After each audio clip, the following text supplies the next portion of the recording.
Hello everyone, welcome to Dikshant classes. Today I am going to discuss about the remaining parts of Consumer Protection Act 2019. Firstly, I will start with the mediations.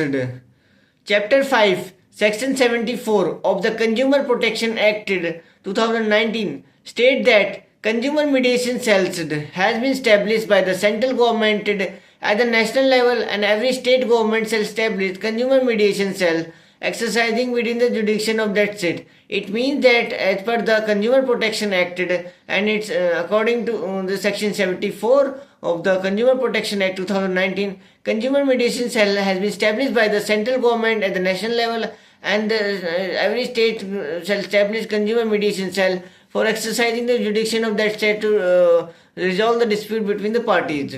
The mediator nominated to carry out the mediation cells conducted it within such time in such manner as may be specified by regulations.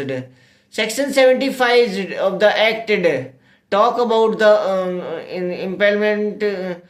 impanelment of the mediators. It states that the qualification, the terms and conditions of service, the procedures for appointing, and the fee payable to the impaneled mediators. It states the qualifications, terms and conditions of the services, and the procedure for the appointing and fees payable to impaneled mediators. It is a duty of the mediator to disclose certain facts such as any personal, financial or professional in the result of the consumer disputes. The circumstances may give rise to independence or impartiality and any other necessary information for the protection of consumer right. It means that it is a duty of the mediator to disclose all the certain facts such as personal, financial or professional in the result of the consumer dispute. The circumstances giving rise to the independence or the impartiality, any other necessary information for the protection of consumer right, and mediator should nominated and carry operations within such time and manner prescribed by the specific regulation. Next is product liability. Under Section 83 of the Consumer Protection Act 2019, the product liability action may be brought by the complaint against the product manufacturer, product service provider, and product seller. Next is liabilities of product manufacturer. A product manufacturer will be held liable in a product liability action under the following circumstances. The product contains manufacturing defects like not working properly and giving shocks. The product is defective. There is deviation from the manufacturing specification. There is deviation from the features. The product does not conform from the express warranty. The product fails to contain. The product fails to contain adequate information for the proper user. The product fails to contain proper usage. Liability of a product service provider. A product service provider will be held liable in the product liability actions under the following circumstances. The service provider will be responsible when the services provided by them is faulty or imperfect. There was an act of negligence on their part.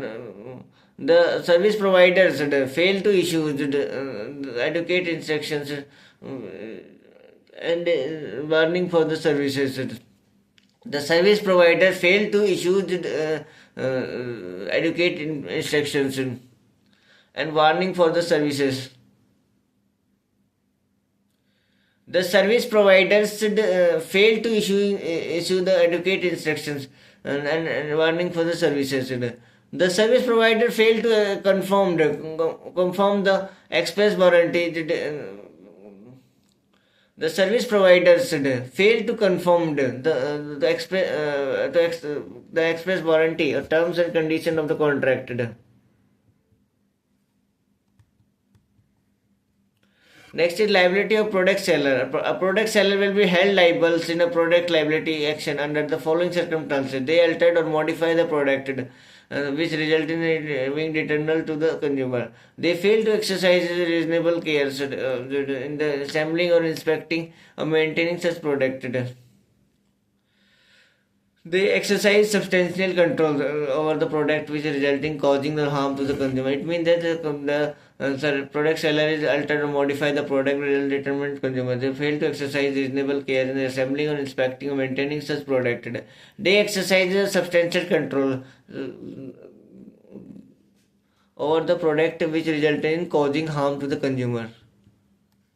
Next is exception to the product liability. There are certain exceptions to product liability action mentioned in section 87 of the Act.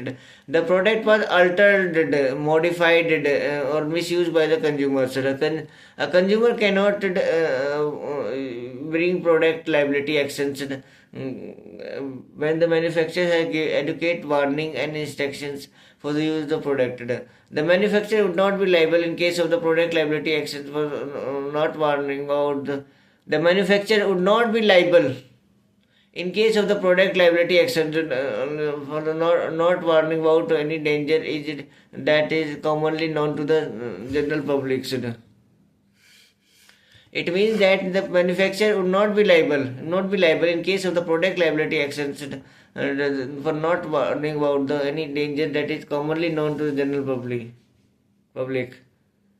Thank you so much for listening carefully. If you have any doubt, any query, you can comment in the comment section. I will surely make videos.